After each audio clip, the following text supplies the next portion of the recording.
with very careful with your personal brand. There have been athletes that have, got scholarships turned away, just because some of the things that they were doing or showcasing, um, in those personal sites, or that coaches were like, I don't think that's the right character. So it goes hand in hand. Really, recruiting and personal branding is literally the same thing.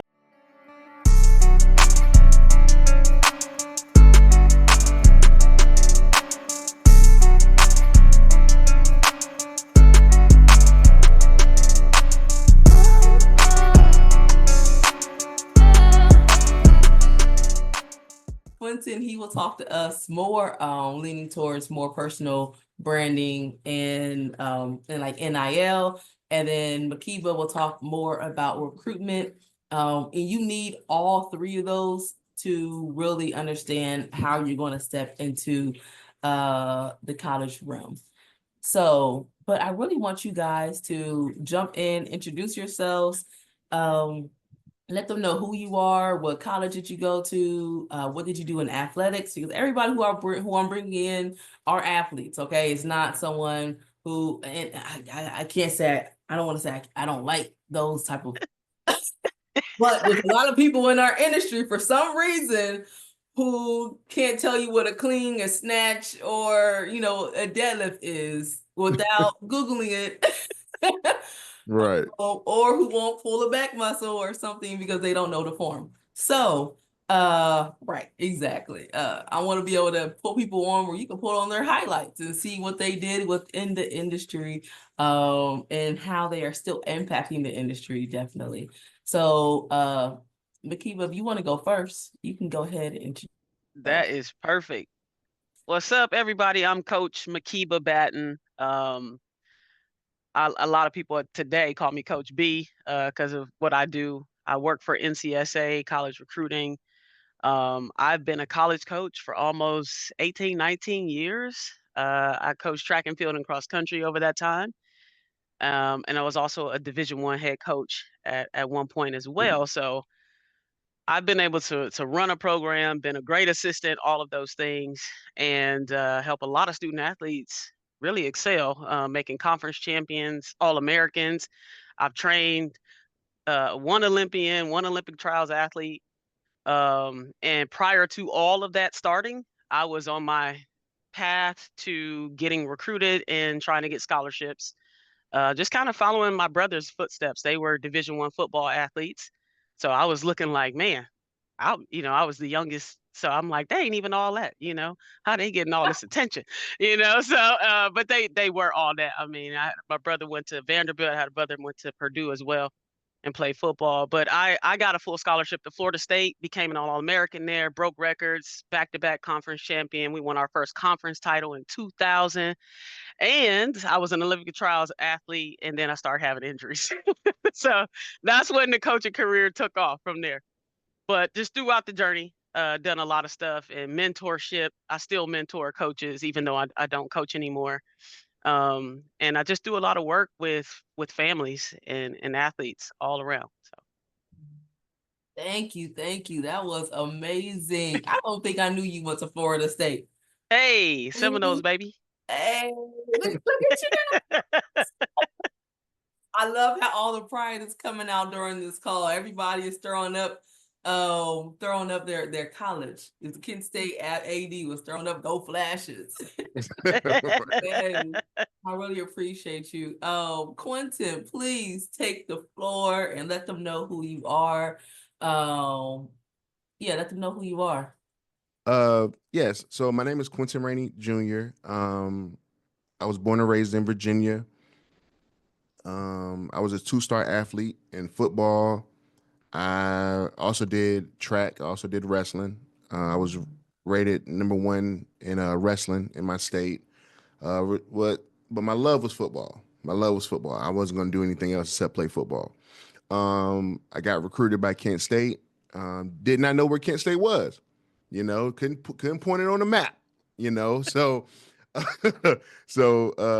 if you go to my social media page, I tell a story about that. But I go to Kent State.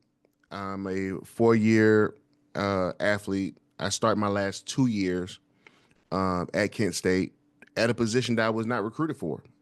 So, change had to happen somewhere, and you have to adjust to it. But after college, I graduated, got my bachelor's degree in criminal justice. So once I left college, I was in I was lost. I was lost. So I did not know what I wanted to do until TikTok came in my life. And once TikTok came in my life, what I started to do was break down film, help out middle school, high school, and college athletes with what they can improve on, breaking down film, just helping them become better young men. Because a lot of times they don't have that guidance. They have a mom, they have a grandma, and they don't know nothing about football other than I'm gonna take you to practice and take you to the games. So, I try my best to help them out in that aspect. And now I'm a coach for youth football.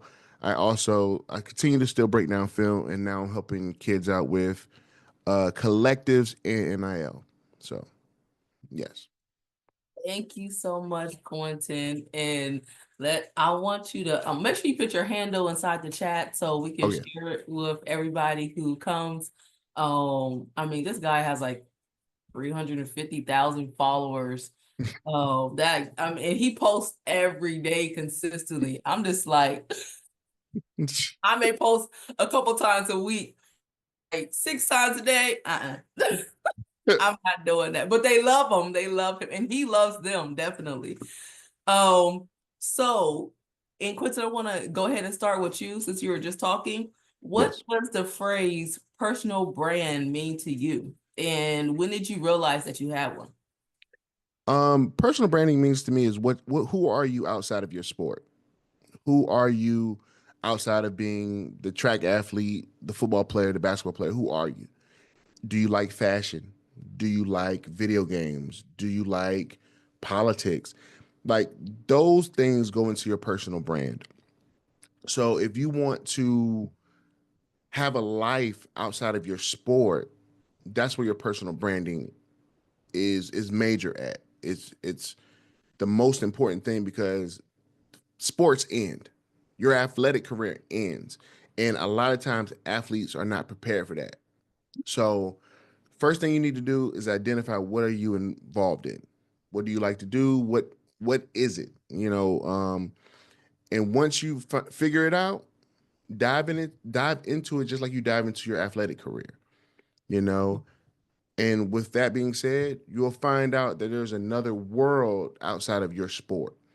There's a love, there's a passion, and then sometimes it becomes what your sport became to you. It becomes, it just takes the place of that. So, you know, and then for me, I found out I was working security when I found mine. So, it just took off from there. And one night I woke up and I had 100 plus messages from athletes across the United States asking for help, and you know, and I just started to assist from there.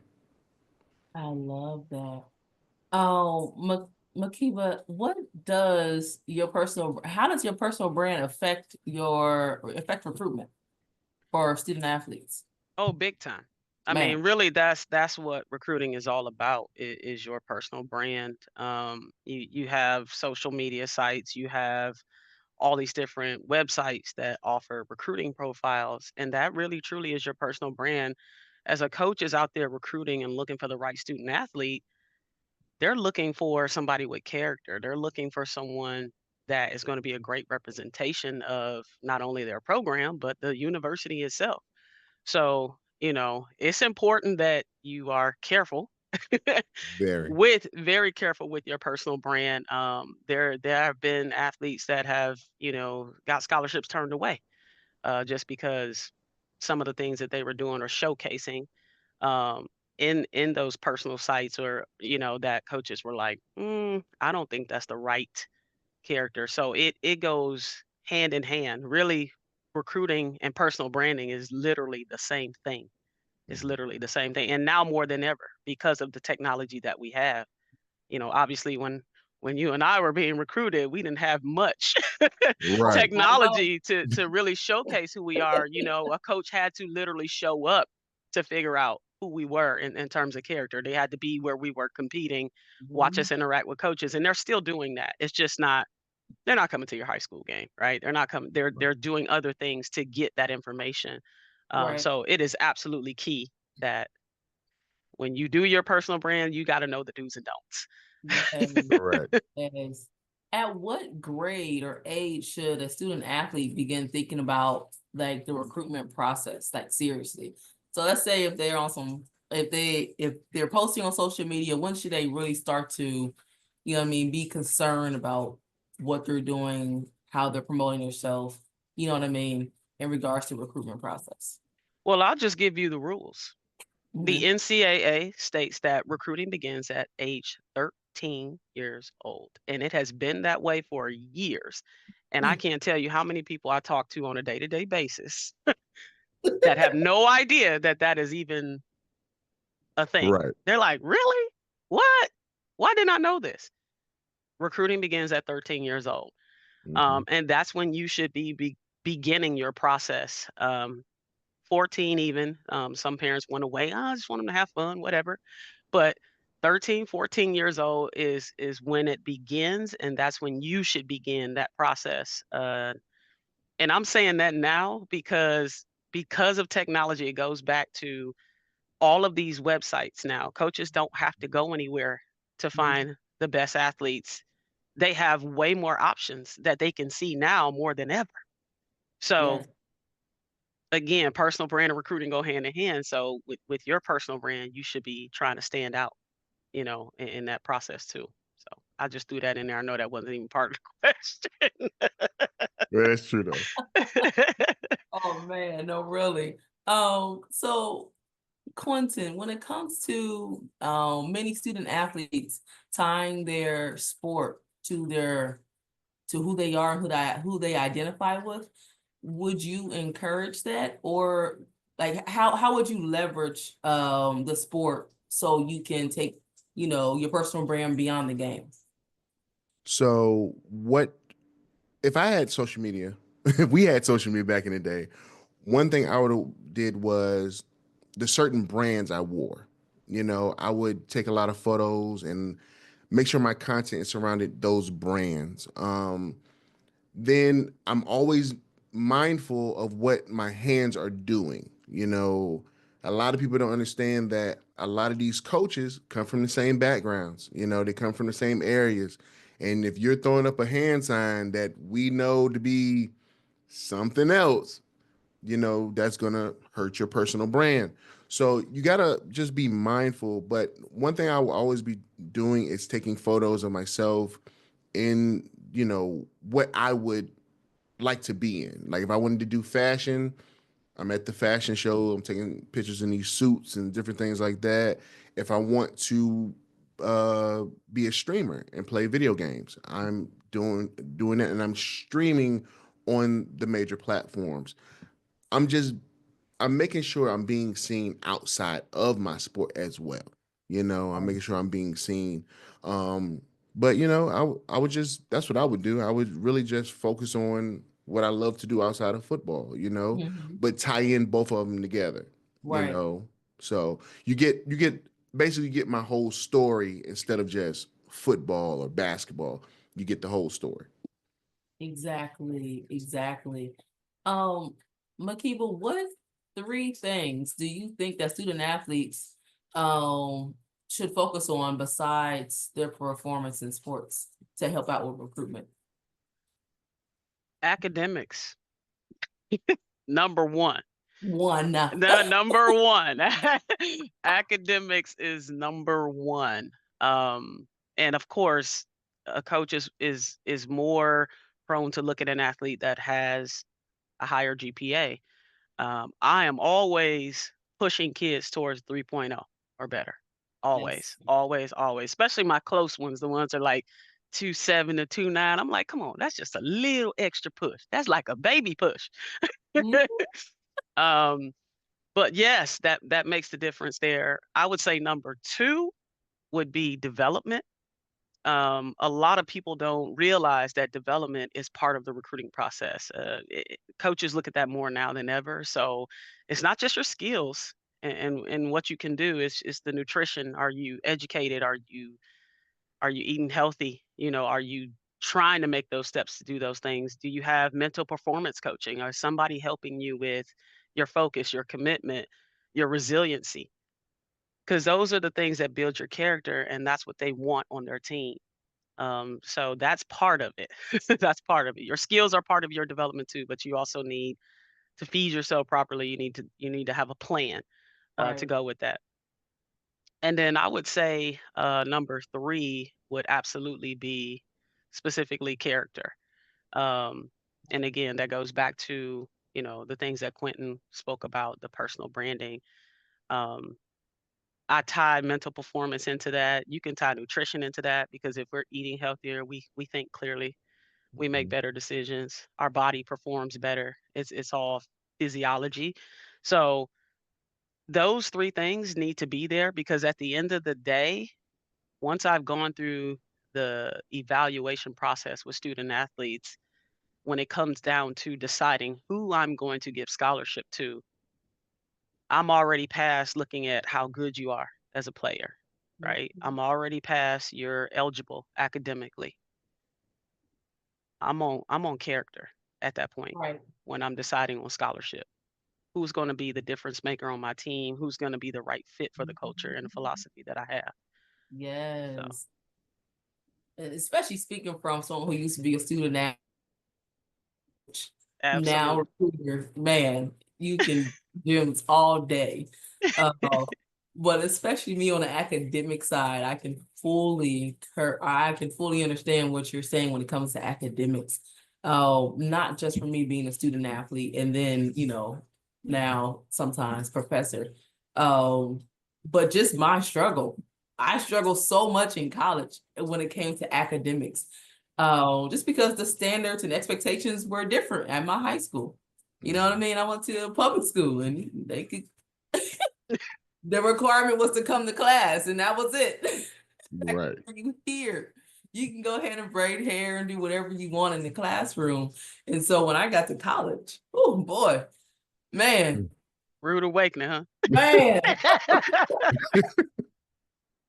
I went back to high school so upset. Like, how could you do this to us? But I mean, it was just a hard school, hard neighborhood. Like to give people just some context, like I had 5 principals in 4 years. Wow. Yeah. Like we had a new administration either halfway throughout the year or every year. I did not have the same principal ever. So, because either they got fired or they just left. So yeah. Uh, Mm. Quinton, quick question. So what is one of the mistakes you think student athletes make when preparing for a life after college and how can they avoid it? Oh, ooh. That's tough because you become a routine.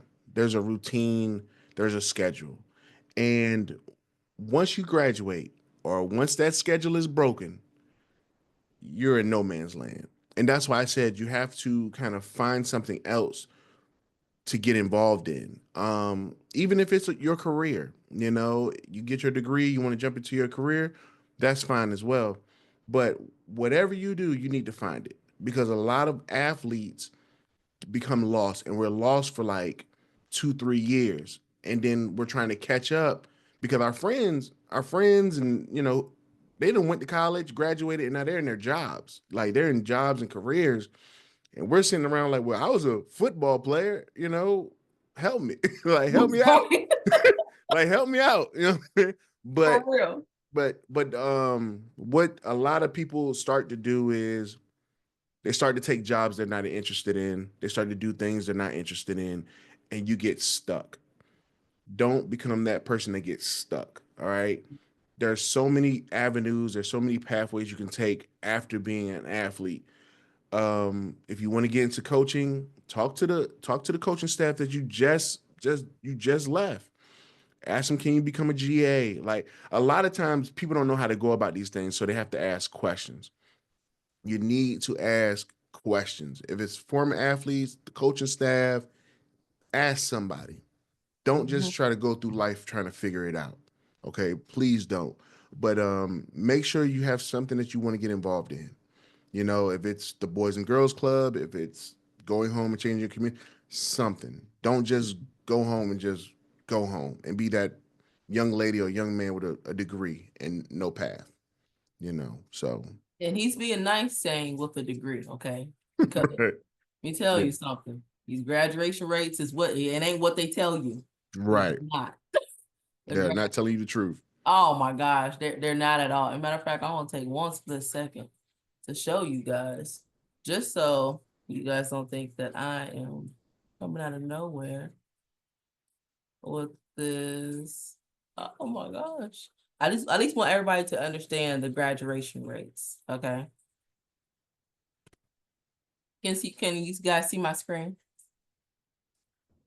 Yes, I can see it. Okay, great. So overall, the graduation rate for all student athletes is 66%. The dark blue, these are regular students, and the light blue is the student athletes. Okay.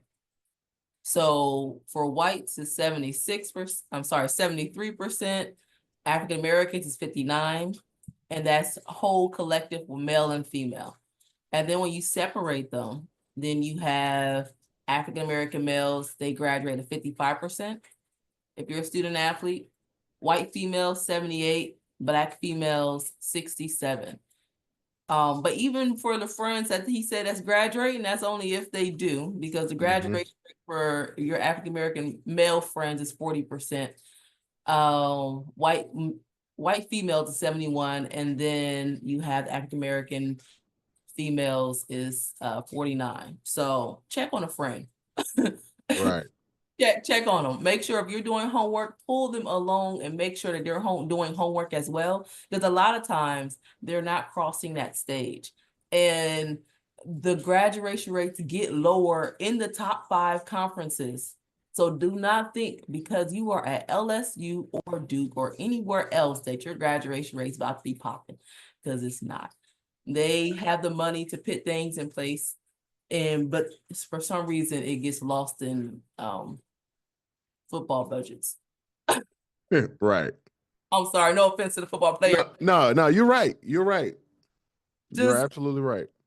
so yeah, and I'm sorry, that's just the educator in me. I have to educate you guys. I do not want you guys to think that hey, I'm in college and they give you guys the tutors and computers, but it's more than just that when it comes to graduating. Matiba, I want you to please talk to the student athletes in regards to what's going to help them stand out in regards to the recruitment process. I mean, we pretty much been hitting on that. This entire conversation, even up to this point, your personal brand, honestly. There's things like that Quinton mentioned already. He's not just talking about posting what you do athletically. He's talking about a day in the life of Quinton, right? A day in the life of fill your name in as a student athlete. Again, that paints the whole picture of who you are, because the kids that are just putting highlight film out there on social media or wherever, that only tells one side Yeah. of the story. And I've seen it. I mean, I think the cool thing is that more coaches are, coming out to do podcasts and talk about their experiences in recruiting, where they say, "I love this kid, they were awesome, and I went to a game and." If you're a student athlete or a parent of a student athlete and you're only focused on the game, you are already behind. I was that student athlete. I was focused way too much on practice, and I missed so many opportunities outside of the game. Nobody taught me how to really be disciplined, not just on the field, but definitely off the field, learning how to balance my academics and prepare for life after the sport. But when to lead myself, everything changed. I became a champion in life and not just in competition. I became such a champion in the classroom, they now call me Dr. Afua Ampadu. And that is why I am creating a free Nexgen student athlete webinar. I am giving you the 5 keys every student athlete needs in order to make sure that they are succeeding in school, in life, and beyond the game. Click the link below, watch the free webinar, and take the first step to becoming a Nexgen student leader. See you in the webinar. Coming out to do podcasts and talk about their experiences in recruiting where they say, I love this kid, they were awesome. And I went to a game and I watched this kid interact with their parents and they were rude and they threw the Gatorade bottle and they were like, I was ready to give a scholarship. And I was like, let me call my assistant coach. This is a no. It's a no. So again, paint the whole picture of who you are. Okay. Right. That's going to be one of the most important things to help you stand out. Now, there's some steps you have to take in recruiting, and I don't know if you're going to bring that question up or you want me to answer that now. Go ahead. Okay. So, first and foremost, you have to be exposed to college coaches. Where are they at? They're not at your high school games. They're never there, except for like maybe a state championship, right? Mm-hmm. They're online all day, every day, looking at profiles, looking up videos and highlight film. You have to be there. That's your start for recruiting. You have to be there. That's the first way you can stand out, so that you're seen.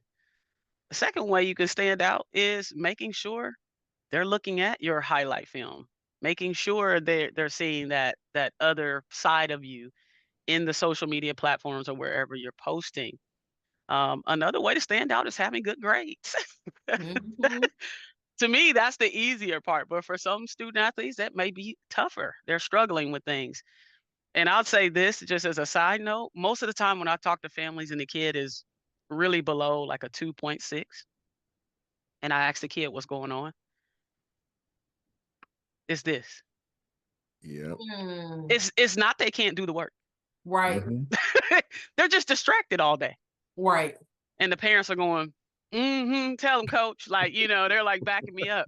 So I kind of I ride them a little bit, then I back off because I'm like, hey, you know what you got to do. Just go make it happen, Exactly. But so academics is a huge way to stand out, right? Get that 3.0. That just takes a little effort. That takes showing up in effort. Okay. You're going to show up for practice. You're going to work hard in practice. I need you to do the same thing in the classroom.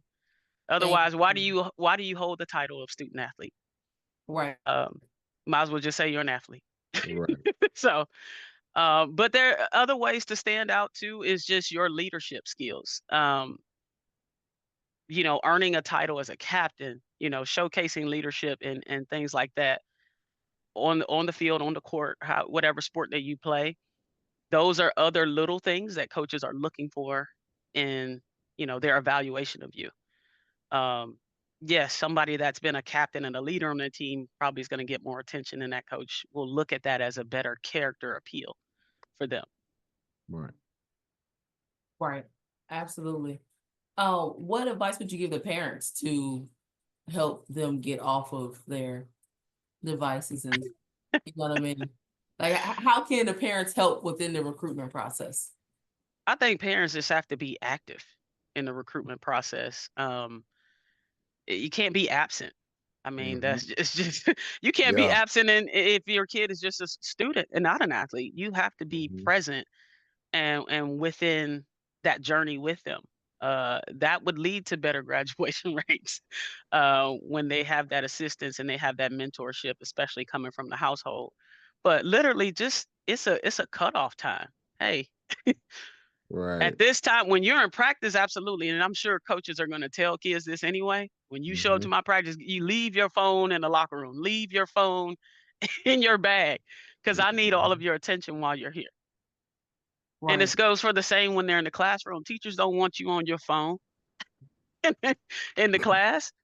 They want you paying attention. Like that's some simple stuff, But there should be a cutoff time where parents are saying, hey, have we completed everything for the day based on our regimen for the day? Is homework done? Are you done? Did you do your extra drills or whatever coach asked you to do?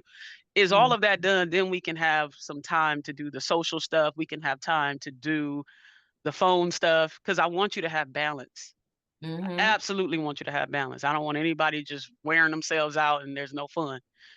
Right. because that's going to lead to burnout really fast. Mm-hmm. Right. Man. So parents, be present, be active. You're on this journey with your kid, whether they're a student athlete or not. So giving them some boundaries and restrictions is what they absolutely need, because they're going to have the same thing when they go off to college and they're in the presence of that coach. There's going to be boundaries set from day one. That coach is going to tell you what the rules are on the team. Mm-hmm. Okay. So the same thing should be coming from the household. Yes. Because we as coaches, when we hated to feel like, now I'm trying to parent this kid because they didn't really get it. They didn't really get parented. Now Right. I'm in here parenting this kid and they throwing tantrums and stuff in my practice, and I got to figure out how to deal with them. That's not a Man, good feeling for a coach. no, it's not. And student athletes, they definitely spend about 12% of their time with the coach. The rest of the time is Mhm. with the parent. Like, Hmm. and people don't realize that 88% of the time, the child is with you. Like that 2 hours at practice every day for the month, in comparison to all the hours that they spend with you, that's only 12% of their time. You have to make sure you make an impact at home and putting standards and expectations in place to ensure that they're going to be ready for the next level. No Right. doubt. Absolutely. Quinton, how would you encourage someone to start like today? And someone say, okay, I want to start my brand today. Well, what's the pathway that they would take? What First things questions should they ask themselves? okay. First things first is what you want to do. Who Okay. do you want to be outside of your sport? Then your bio. Look, it's great that everybody wants to put a Bible verse, and that's great. Okay, cool. But at the same time, they skip that part. I'm just being honest, because everybody ain't on the same religious path. They're not, so they skip that part. Who are you as a person? Who are you as a person? And then I tell a lot of kids too, young lady said, like, your GPA can go in your bio. That opens up a lot of eyes. Oh, 3.0, 3.5, 4.0. Like, that opens up a lot of eyes. And then if you want to talk about your different loves, I'm into technology, I'm into streaming, I'm into, fashion. Put that in there. Put that in there. I want to be a nurse. Okay, cool. Put it in there. Yeah. Your bio is very important, because that's the first thing they see outside of your profile picture. That's the first thing they see. And then in your profile picture, please put yourself. Okay. It's yourself. Okay. Stop putting anime characters, stop putting symbols, and put yourself. Okay. Let them see who they're getting. Okay. Let's see who they're looking at. Okay. Put in a cartoon character, and I don't know who the who's the cartoon character. Okay. Who's the Rugrat? I don't know who the Rugrat is. All right. So make sure your profile picture is of yourself. And then the photos you take, okay? Get some good lighting, okay? Look, if you don't know what lighting is, get a nice young lady, because she can teach you about angles and lighting, okay? She can teach you about angles and lighting, all right? Most guys, we take dark photos, we in the dark and stuff. Look, ask a young lady to take your photo when you're at practice, or when you're at, the mall, or, wherever you're at, whatever you're doing. Make sure they're taking clear photos of yourself, okay? And look, be mindful of who's in the picture, okay? If your homeboy, he has a rough past and stuff, and he want to throw up his middle finger, hey, look, brother, I'm not posting this picture, okay? You could take that photo. I'm not gonna post it. These are the things that matter, and kids look at it like, well, I'm just a kid. No, because the internet lasts forever. And that's where a lot of kids don't understand. Once you post this picture, there's a coach, there's a fan, there's a rival school that are that are screenshotting it. And then next thing you know, boom, it's everywhere else. So you got to be mindful of what you're posting. Show what you love to do outside of your sport. And like I said, please take good photos. Okay, it's not that hard. Okay, it is not that hard. Okay, just take your time, breathe a little bit. Young ladies take thousands of photos of the same angle. Take the best one and post it. So that's why I would tell them to start is your bio, your profile picture, and then the photos you want coaches and people, the fans want to see. You know, but whew, mm-mm-mm. So I'm just Quentin saying. has seen some things, man. What? Oh my goodness. You know it's bad when it goes mute. Oh, Boy, this is an issue. it is, boy.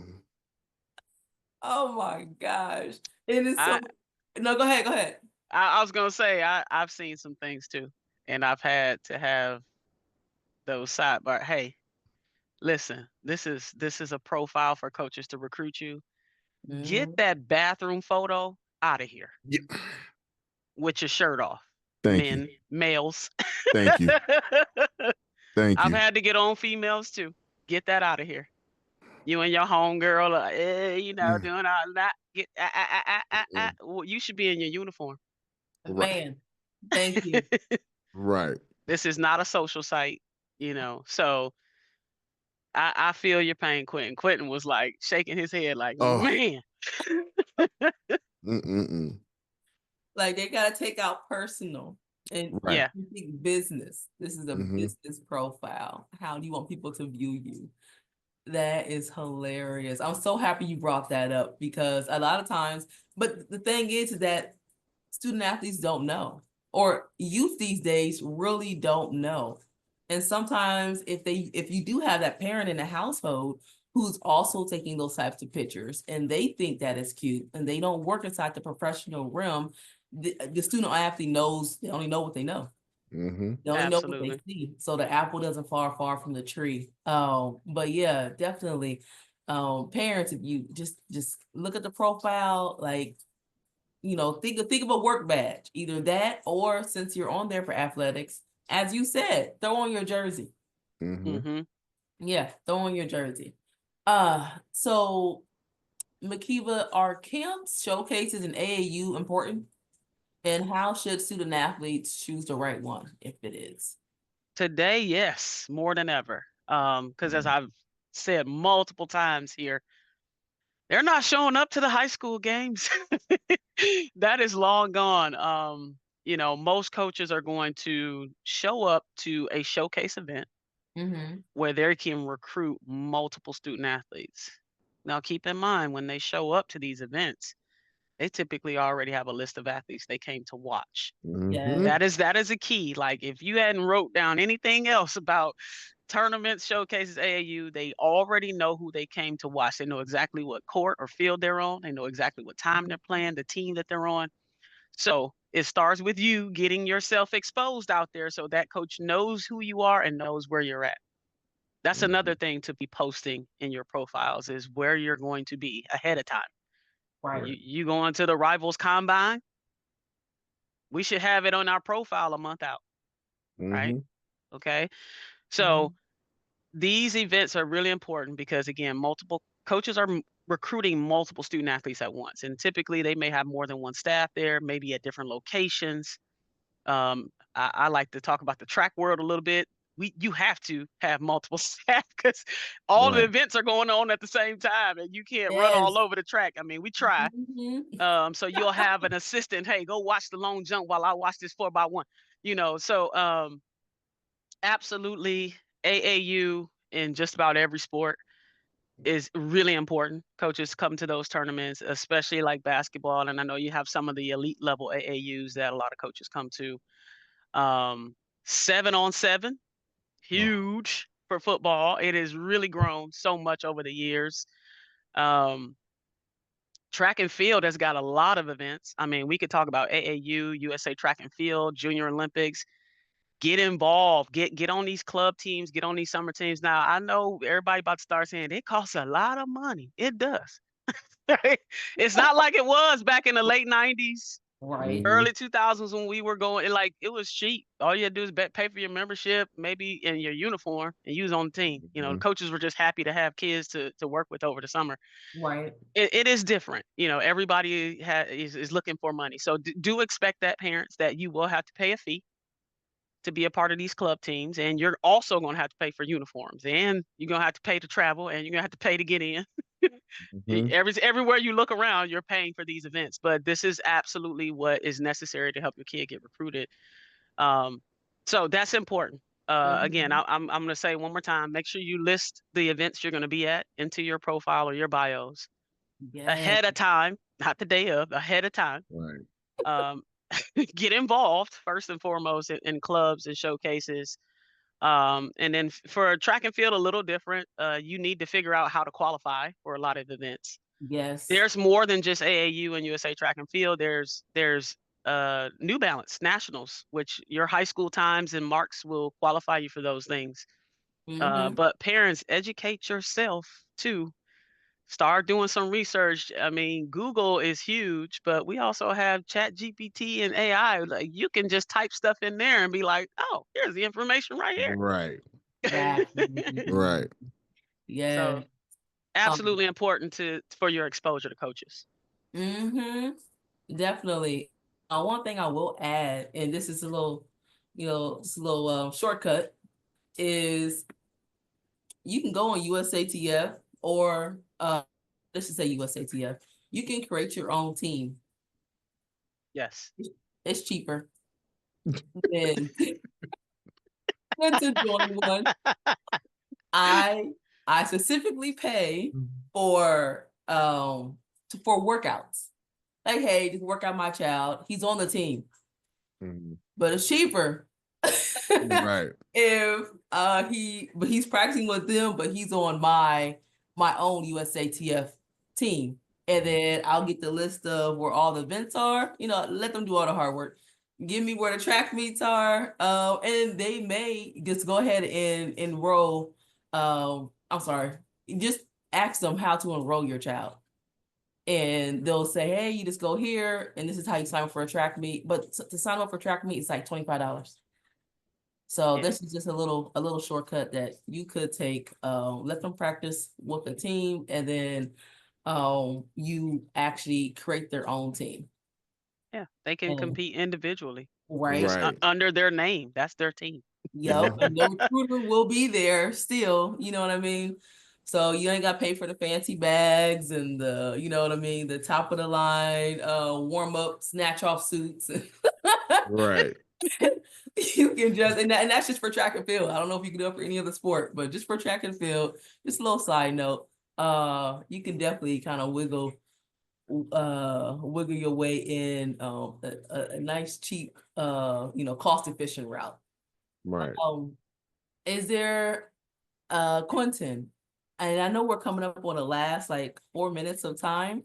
I definitely want you to just leave something for the student athletes and just let them know, one last thing that you think is very important that they need to know for their journey from high school to college, or even if they are in college right now and they're listening to it, how do they really, get that personal brand? First thing I'll leave for the athletes is understand the difference between NIL and collectives. NIL is not you just getting paid from the school. That's not NIL. The NIL is commercial brands, Under Armour, Monsters, stuff like that. That's NIL. Collectives is what the school is paying you from a pool. Okay? Do not, I repeat, and parents listen to me too, do not get pocket watching. Don't start pocket watching these other athletes. Their situation is different than your situation. Worry about yourself, okay? But when it comes to your personal brand, understand whatever you put on the internet is forever. To promote yourself, you need to have a Twitter, you need to have an Instagram, you need to have something to showcase yourself and be able to reach out to coaches. Okay. Matiba, if she's she's a coach and everything. You want to reach out to her, reach out to her. You know, there's different ways you can do it. Do not just say, "Oh, well, she'll see me when she sees me." Absolutely not. That does not work that way. It doesn't. Okay. And the last thing is when you go to these events, track and field, football, whatever it is, stand out uniform wise. I ain't saying wear a different color jersey than your teammates. I'm saying wear bright colored gloves, wear bright colored shoes, something that's going to be like, man, who yellow shoes over there on the black court and what, like, stand out that way, okay? Because I promise you, they'll look at them shoes and they'll be like, okay, well, let me pay attention for a few minutes, and now they didn't stay the whole game. So please just do something different, you know, and be mindful of your social media, please. Be mindful. Yes, yes. Thank you so much, Quinton. I really appreciate you clicking on and giving them so much amazing advice. And Matiba, please, the same. Leave them with one piece of advice or a couple pieces of advice that you think is important that you really wanted to say to make sure, to help them with the recruitment process. Get started as soon as possible. Like I said, 13 is the starting age. Some people think it's junior year. At that point, it's late. Right. Okay. So 13, 14 years old, student athletes, parents, get going with your recruiting. Do not wait. Oh, I just want the kid to have fun. Mm-mm. So what? They're going to have fun regardless. Get their name out there, get the exposure, Yes. because that coach is they're not looking for finished products anyway. They're looking for a student athlete that's developing and getting better. So get that started as soon as possible. If you're already a junior or a senior, still put it out there because you never know. Another thing I want to say, I want to leave you guys with, D1 is not the end all be all. Junior colleges have been a better route today than they have ever been. For a lot of student athletes, that used to be the route when you didn't have the grades. That Right. is no more. That is not the case. Junior colleges are happy because they're getting quality athletes and they're helping those kids move on. They already know that's the goal anyway, to help that Right. kid move on. So that is an option. So is NAIA, which are non-affiliated NCAA schools, but they're still four-year universities. So take a look at other options besides just D1. But you should have a target list of colleges that are a great fit for you academically and athletically. And that list should include the range from D1 all the way down to junior college. Okay. Yes. 40 plus schools is a really good minimum number to help you try to get some type of offer. Correct. Okay. Next thing, you got to communicate. So Quinton actually mentioned it. Email is the best route. Stop trying to find coaches on social media and hitting them up. I hit them up on Twitter. I ain't get a response. You ain't gonna get a response. Right. Right. You're not. A lot of coaches don't even run their own social media platforms. And just because you have a social media brand and page don't mean they know you. You got to get them to your page. They cannot search you on social media. You have to give them your link to get there. So when you're emailing coaches and introducing yourself and putting some stats in there, some academics in there, put those links in there to your bios, your profiles, your social media, all of it. Don't send a blanket email to a coach. That's like the worst thing. What's a blanket email? Hey, my name is Matiba Batten. Here's what I do. I'm good at it. I would love to know if I can get a scholarship. Okay, I haven't seen nothing you can do. I don't even know if you're eligible. Right? So, are you with the clearinghouse yet? Have you done that work? And I know I'm going over time, but we didn't quite hit this question. So guys, when you send your email, include some things about yourselves, include the coach's name, the school, all of that. Hit on like good 4 or 5 bullet points, academic stats, awards you've won. You need highlight film in there. You need your grades. That should all be in your bio. Okay. So you need to give them the link to your bio, your social media links. All that needs to be included with a phone number and an email. You, the student athlete, send the email. Mama Sharon Johnson should not be sending your email to a coach. I'm gonna tell you right now, that's a big turnoff. Parents, don't do it. Help your kid conduct the email and send it out. Well, where do I get the emails? Every coach has their emails on their website of the school. The athletic pages are separate from the academic pages, but you can find it just by going to University of Michigan and looking for where it says athletics on there. You can get all the emails in that staff directory. Right. Okay. I just want to make sure you guys got that. You need a personal brand and a bio. You need a list of 40 colleges that will be a great fit for you athletically and academically. And you need to email coaches. That is recruiting basics 101 right there. Yes. Yes. Thank you. All right. Goodness, Matiba. As a matter of fact, it used to be, well, next we have a Division I coaches panel. So if you want to stay on Matiba, you definitely have that option. Nia is inside the waiting room right now, waiting to give her spiel about her expectations on the field. But until then, we will take a 10-minute break. And we will be back at 11 o'clock Central Standard Time. Man, never again. Both of you too? Ooh. I just wanted to make sure. I see my company operates off Central Time too. Oh, good. Even though I live Eastern Time. So I'm used to it, but I was like, let me just double check and, The email was and make confusing. sure. Email was confusing. So I'm Title says Central Standard Time. I'm gonna just put that out there. I'm getting on you. I didn't see that. I just saw like the time. I was like, she didn't put the time zone. SCST. I'm sorry. I didn't see it. I'm sorry. I blame her. No, it's okay. It's okay. Man, but the fact that you guys checked was, you know what I mean, amazing. Yeah, let's see that's a great example of how amazing your personal brand is. Absolutely. Because look, I promised to show up and I want to make sure I show up on time. So yeah, absolutely. Girl, you showed up. I'm gonna commit. Out. I'm gonna commit. Quinton, do we have or Afua, do we have like a list of all the panelists and maybe like even social media pages or whatever? Oh yeah, I'll send that to you. Okay. Yeah. Okay, because I want to definitely follow Quinton. I think I might have told you Afua, like I'm building business over here. I'm actually personal branding myself, but I'm working on podcasts with my brothers right now.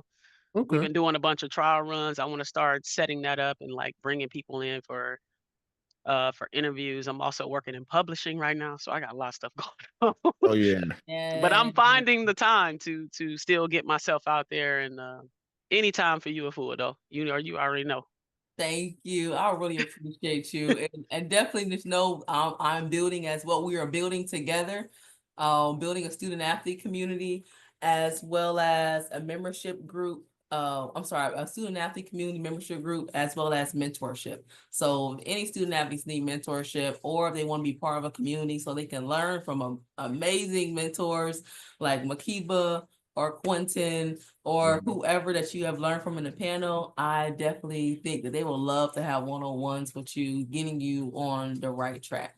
Go to nexgenstudentathlete.com where we can help you there. But yeah, definitely. We're just trying our best to just help the next generation of student athletes. You guys have a lot going on, and we want to make sure that we can make it as simple as possible for you and give you the real keys to, how to be successful at the next level. So yes, thank you so much. Hey you guys, we really hope you enjoyed that last episode. And if you're really ready to keep transforming, go ahead and jump into that next lab episode. The one right here. Down here, the link right here. It's probably over here. Or there, or here, link, click. Go ahead, you got it.